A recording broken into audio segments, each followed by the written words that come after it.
Ruce dej pryč od mý holky, to jeho pohled říkal všem.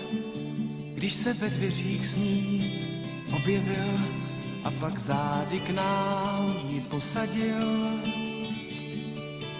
Když upíjel ze svý dvojky, pořád se sálem rozlížel, jestli neuvidí něčí stín, jak se potají blíží k nim.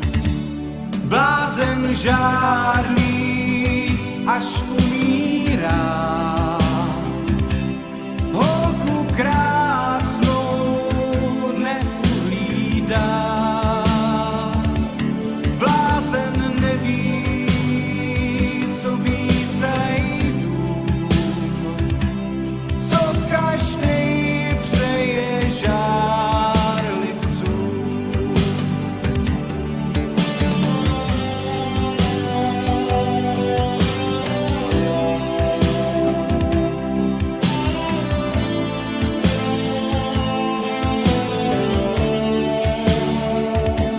Blázen neví, co ví celý dům,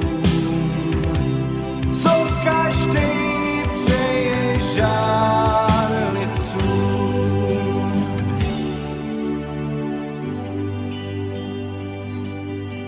Ruce dej pryč od mý holky, to jeho pohled říkal všem.